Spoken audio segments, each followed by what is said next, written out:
That's brilliant. So we are going to open up the book. It refers to the Bible. You may have access to a paper copy or you may have one on your phone. And the reading, as Gillian gave us to us, was from Matthew 10. So we're going to explore that in just a moment. I don't know, I've spotted something on the ground here, which to me is unexpected good news. Someone has left here, must be for me, the good news of some chocolate biscuits. So before we get into the important stuff, this is really good news. I do quite like chocolate biscuits, especially around about this time of the morning. It's 11 o'clock. So just sit and think holy thoughts for a few minutes. Or drift off to sleep. And I'm just going to enjoy them. Now, they look like they're chocolate biscuits, so clearly it'd be rude for me to use my fingers, because my fingers might get sticky. So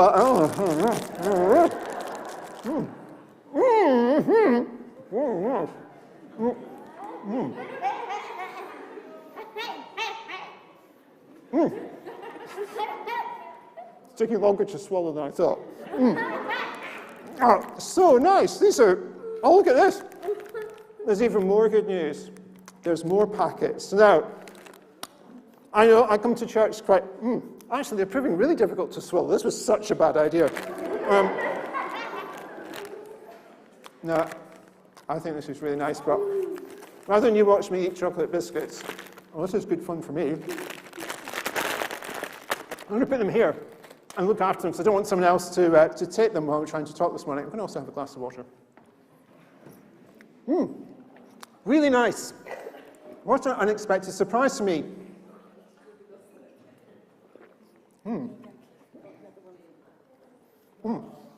2 glasses of water, bless that person. Well, that was rather yummy. I got some good news there and enjoyed some chocolate biscuits.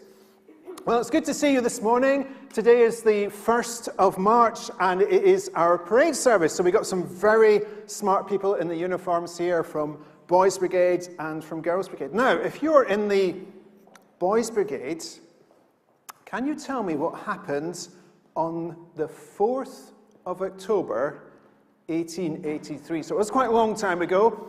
It was before I was born, before pretty well everyone in the church was born. But this was a significant day. What happened on the 4th of October, 1883, if you're in the Boys Brigade? Have you any ideas? Maybe ask your leader? Okay. Well, on this day, on the 4th of October, 1883, a Scottish person called William Alexander held the first meeting of a group whose aim was the advancement of Christ's kingdom. This group was to have weekly meetings, and it was to do other events and experiences as well. Do you know what that group was called? Any ideas? Have you taken the vow of silence where you're told that if you speak in church, you'll get into trouble? I was told that too, but I speak in church and I do get into trouble, yeah. Any ideas what the group was called? Are you going to say Boys Brigade? Correct answer, give that chap. No. Here's the next thing. Hands up if you are currently in the Boys Brigade. If you're not sure, look and see if you're wearing the uniform. Hands up if you're in the Boys Brigade. Yeah, pretty good there. Okay, hands down. Now, here's a harder one. If you're an adult and you were at some point in the Boys Brigade, could you raise your hands if at some point in your history you were in the Boys Brigade? Okay, a few of us. Cool, excellent. Right, hands down then. So, this according to, if I've got this wrong, by the way, correct me afterwards, or correct me during the service. It's more embarrassing, but it gets it right. 1908, the Scout movement was formed by Baden-Powell. But what was formed in 1909? A clue here, this is not a question for the Boys Brigade. Sorry? Girl Guides. So in 1909 it was formed. Hands up if you are currently in the Girl Guides. Who's here today from the Girl Guides? Okay, fantastic. Hands down now. Hands up if you're an adult and at some point in your life you were in Girl Guides. Ooh, quite a few hands. Yeah, I can see some upstairs as well. Brilliant. Thank you. Hands down. Now, if you are currently part of the Boys Brigade or Girl Guides, can I ask you, what sort of things do you get up to? You're quite close to the front here, so you can either shout them out or you can put your hands up and I'll ask you, what sort of things do you get up to? Is this someone from Girl Guides? Yes? What sort of things do you get up to? We play games. You play games. That sounds great fun. Okay. What other things do you get up to? Seriously? Yes? Make food. You make food. Oh, I know somebody here who's standing here who might quite like that. Fantastic. What else do you do? What about Boys Brigade? What sort of things? Dodgeball. Dodgeball? Yeah, we play dodgeball. Dodgeball, that sounds seriously fun, that does. Yeah, you can tell me the rules of that later on. Anything else that you get up to? Welcome badges. Oh, work on badges. So quite a few of you got badges attached to you on uniform and stuff. Fantastic. Great. So it's really interesting for us as church to hear what you get up to celebrate, and to be part of your event. And you are now part of our church this morning as well as during the week. Now, I'm going to think for a moment. You do different things. When do you meet? Can you tell me? If you're in the Boys Brigade, when do you meet? And then Girl Guides, when do you meet? Yeah, when do you meet if you're in the Boys Brigade? Tuesdays. On Tuesdays? Any other days? Fridays? Okay. What about Girls Brigade? Tuesday? And guys, Friday. And Friday as well. Okay.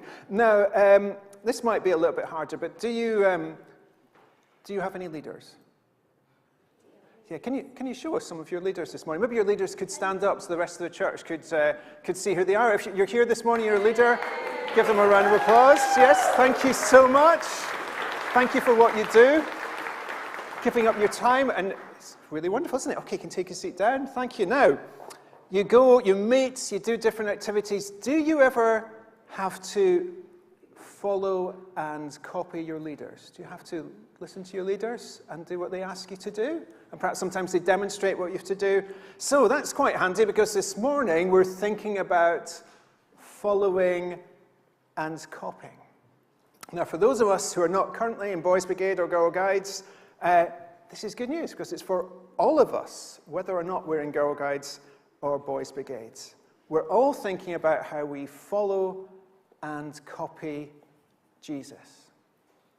Now, as Gillian said, we've been doing a series in church on being disciples of Jesus.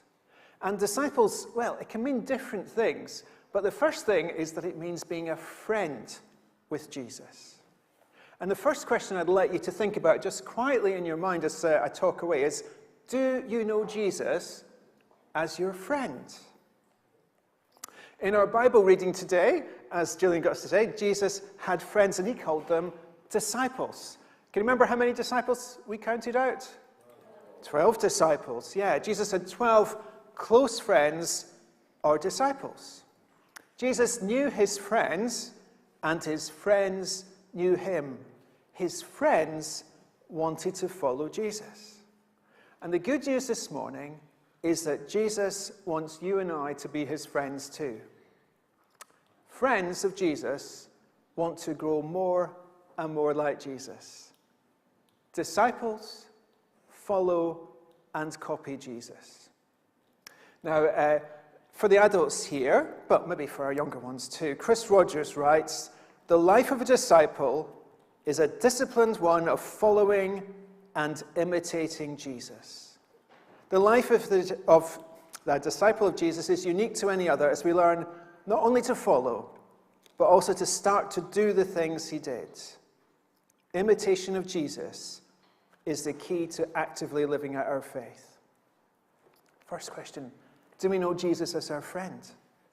Second question, how can we follow and copy Jesus? How can we do the sort of things Jesus wants us to do? Well, from our reading, where have I put my Bible? Here, it's just here.